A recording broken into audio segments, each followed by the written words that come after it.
Welcome to the suit-up video for the demonic Seris armor. I really love the result, all the armor pieces, the finishing, I love painting it, I love working with some new materials like resin for the gems, and also putting my 3D printer to the test making this weapon. This is the headdress. These are the breastplate front and back pieces. This is the front piece. This is the back piece. These are the lower arm braces. These are the shoe covers. They're not actually part of the original design, but I made them anyway so you can just move freely around and about while in the costume. These are the little ankle armor pieces. I'll show you the difference with the arm armor pieces in a second. These are the arm armor pieces. The difference between these and the ankle armors are these ones are attached to a piece of fabric. You cannot wash the fabric. These are the stockings. When folded out it looks like this. It's also been airbrushed. Again, you cannot wash these. And this is the belt slash skirt slash panty cover. It's quite long. Again, this has been airbrushed. You cannot wash this. If the fabric on your costume, however, does get a little bit dirty, try to get it out as much as possible by dabbing the clothes and not rubbing it in. Just use clean water and a small towel. You'll probably be fine. If your armor, however, gets a little bit dirty, it's been protected by a sealant, so you can probably just use a little wet cloth and just scrape it right off. And lastly, there's also the weapon. This is actually the most fragile of the costume. Over here it's connected by invisible threads or fishing threads, but still do handle this with care. Also, before putting on the costume, it's important to note which undergarments you should be wearing. What I would recommend wearing is at least some panties, preferably black or grey or purple, a strapless bra, and maybe some ankle socks. Also, before we move on, I would like to demonstrate you how the weapon works, how you can easily change the batteries and put it on. This is the completed weapon. The middle ring is connected via 6 individual wires.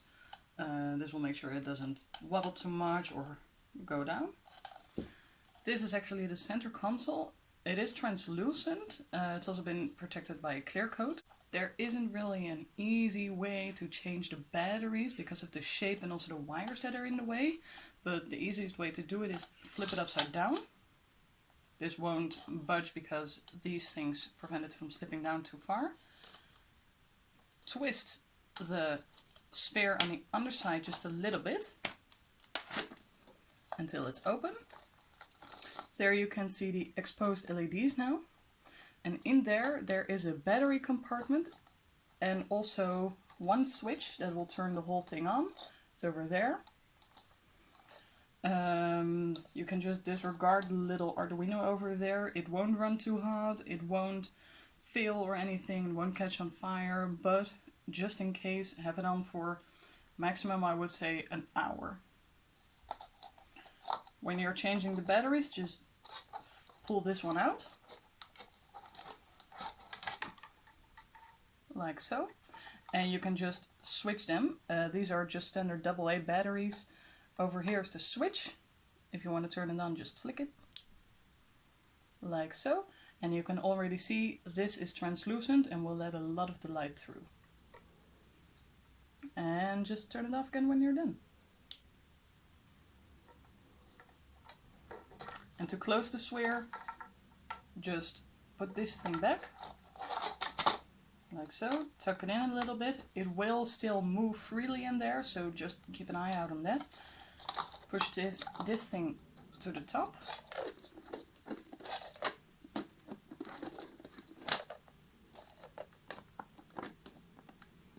And make sure it's nice and closed.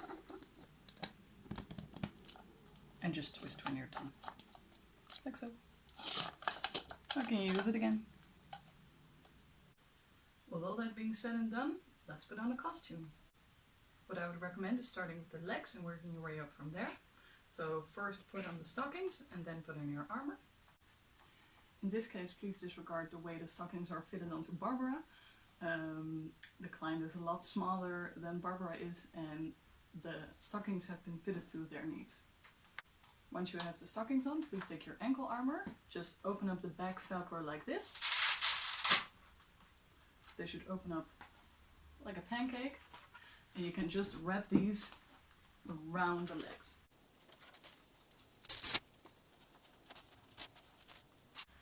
Next up is the hip skirt combo. It's actually two individual pieces connected together. On the inside you will find some loops. These are for a belt. So there are 7 individual belt loops. Other than that, there's also connectors on both sides to get in and out. You probably only need to loosen up one of them. You can loosen up either of them. This is a piece of elastic with some eye holes sewn into there for this button over here. And the way it works is like this. On the panty cover on both sides there's a belt buckle. You take the elastic, you slip it through the belt buckle with the outside first, and then you hop over to the inside. If you feel like you need it, you can also tighten it by looping it through here first, but probably you only need to loop it through here. And once that's in there, you can take one of the eyelet holes and pull it through the button. And you're all set and done.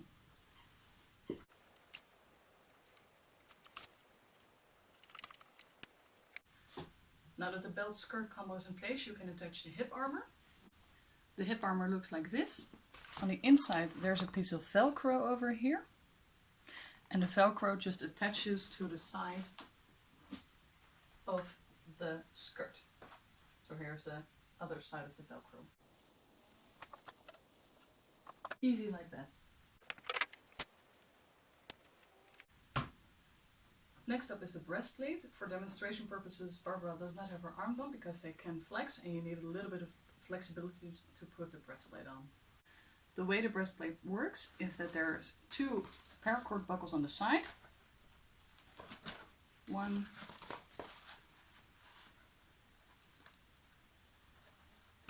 2.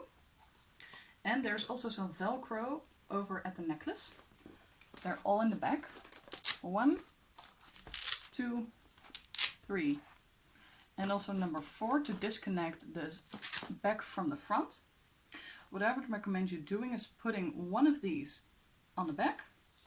Put the corresponding paracord buckle also back. So you have this side open. And just pull it on over your head like that.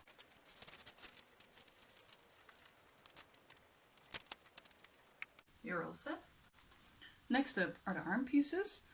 I can't actually show you on the mannequin including the breastplate itself because there's no flex in the mannequin, but rest assured you can just slide these on over your arm and it will look something like this. There's also a lot of stretch and flexibility, as you can see.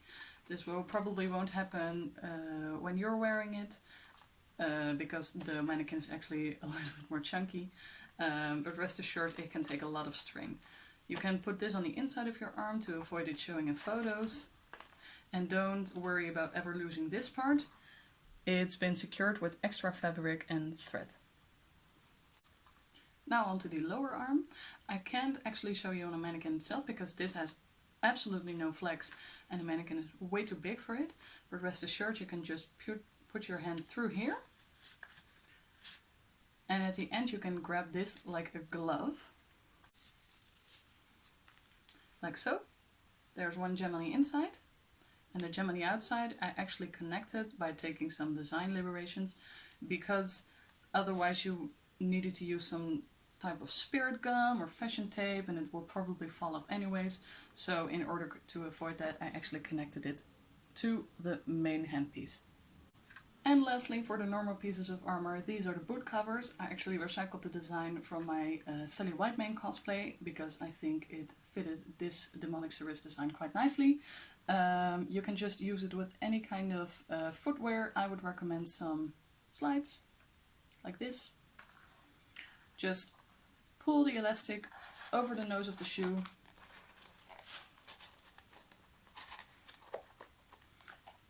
It'll be secured nice and tight, and you'll have a fitting boot cover. And last but not least, la pièce de résistance, the headdress.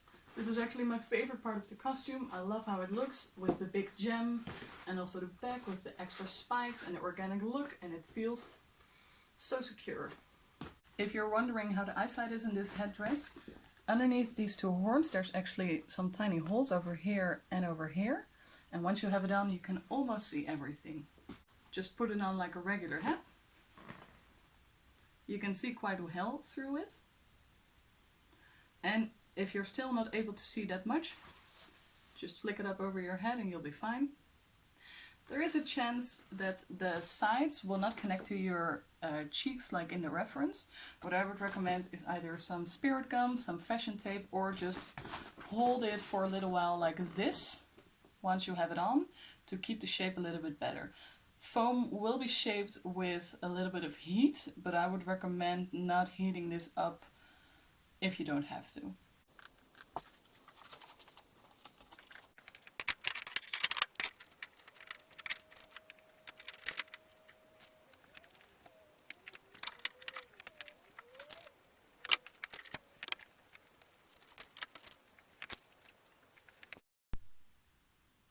This is a full completed costume.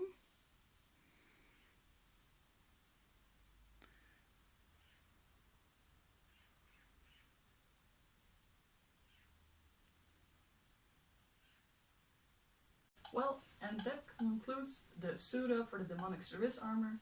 I'm really happy with the result. Again, Tiffany, I hope you love it as well. I've put a whole lot of effort and also very much my heart into this costume, and I can't wait to see you wear it at your photo shoot. Do you want an armor that is handmade by me as well? Please feel free to send me a message over at Lancelot Cosplay on Instagram or over at Etsy, and maybe we can work something out.